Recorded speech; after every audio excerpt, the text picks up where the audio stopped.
Hello guys, I'm Grandmaster Grigor Grigorov, and now we continue examining the attacking ideas in positions with an isolated pawn. In this lecture, we are going to focus on the advanced f4-f5, which is often a very powerful weapon.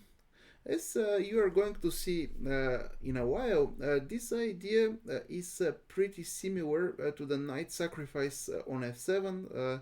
So similar in the sense of the main idea, because the main idea of this advance is pretty much the same. That's why I highly advise you to look at the previous lecture before proceeding with this video. So,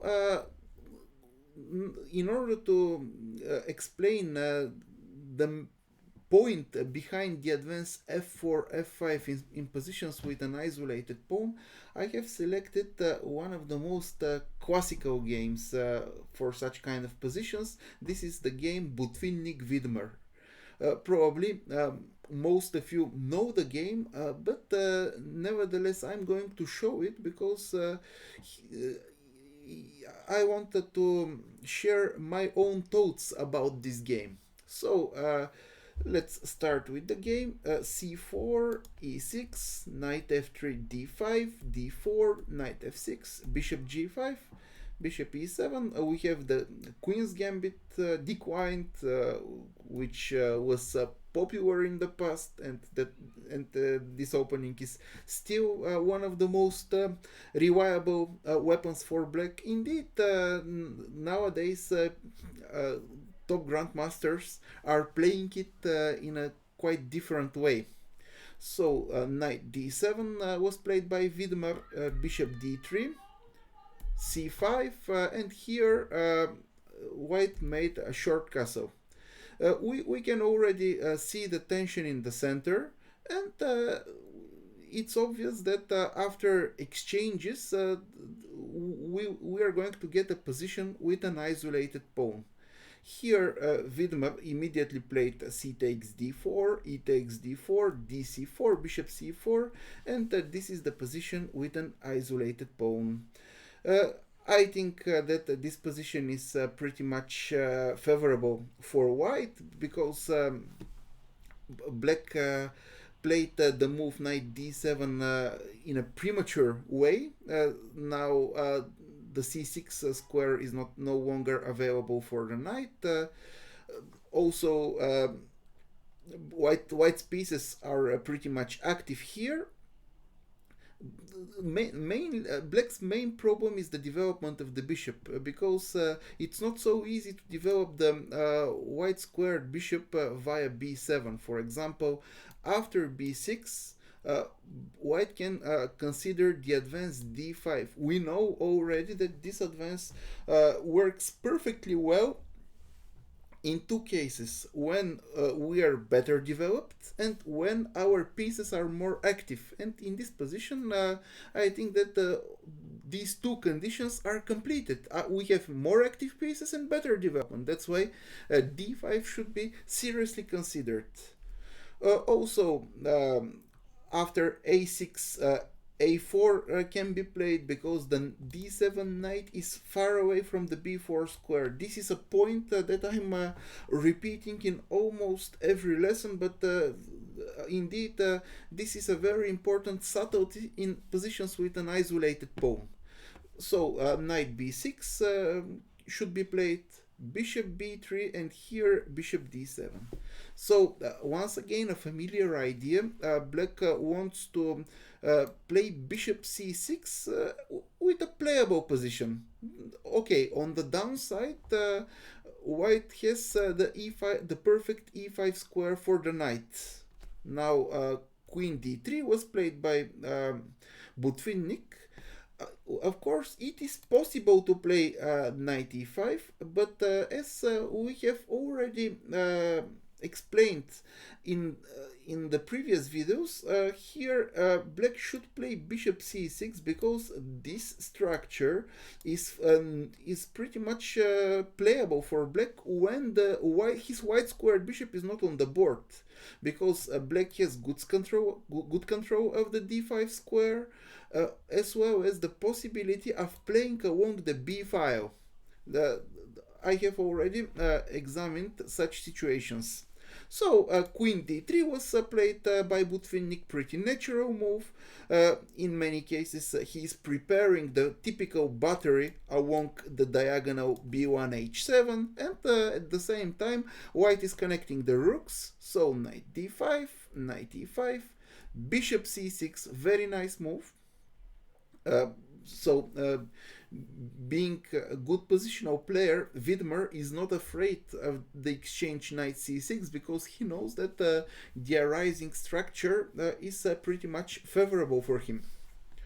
Rook d1, Botvinnik doesn't exchange his powerful knight for the bishop, and now the move knight b4 was played, and here I would like to pay attention to one very important subtlety in this pawn structure.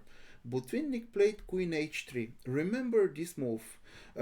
Not very often you have the chance to play this move, queen h3, in positions with an isolated pawn. But whenever possible, you should definitely consider this continuation, because the queen is perfectly placed on h3.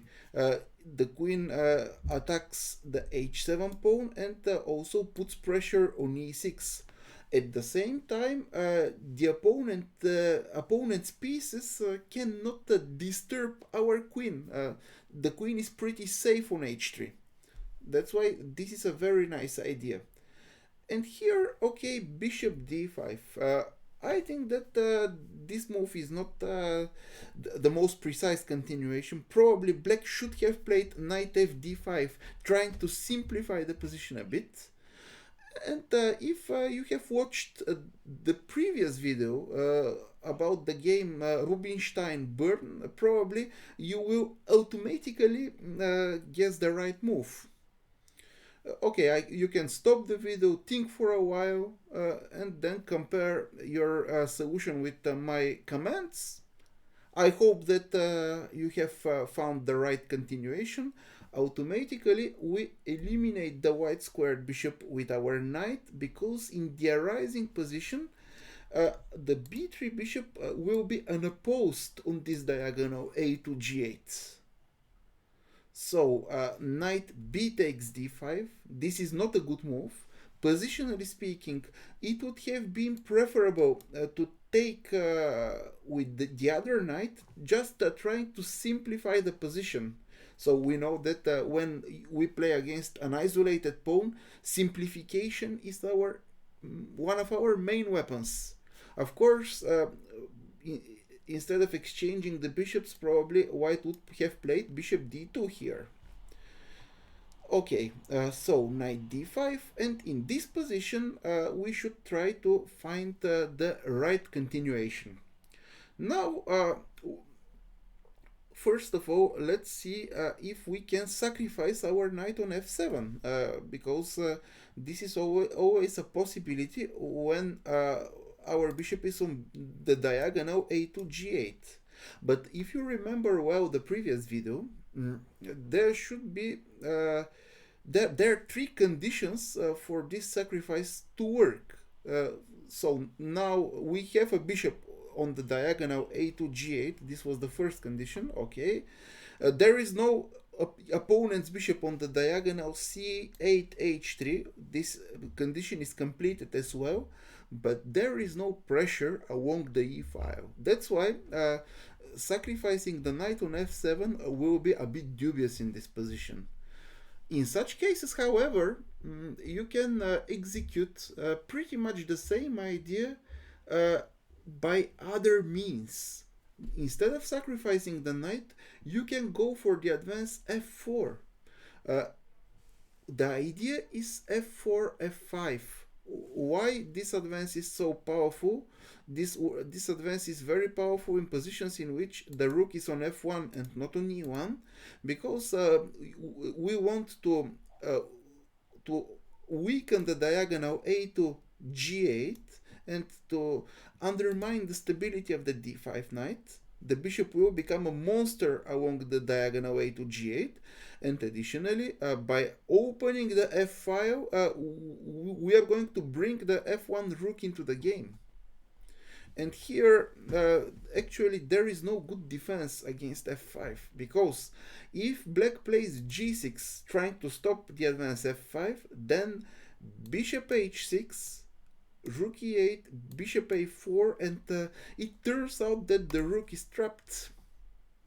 So in this position, Vidmar played rook c8, now f5, of course, e takes f5, rook takes f5, and now you should remember this picture, because in this position is a very nice illustration of all the typical ideas behind the advance f4 f5. The bishop on b3 is a monster, the f5 rook is immediately participating into the attack, and black should already recon with different ideas based on knight f7. So I would say that when we manage to remove the e6 pawn, the idea knight takes f7 works pretty much in all the cases. So just for the sake of illustration, let's try to make such a move. Okay, rook c7, rook c7, rook f1, a6, and here you see the idea knight f7, rook f7, bishop d5, and the f7 rook will be hanging.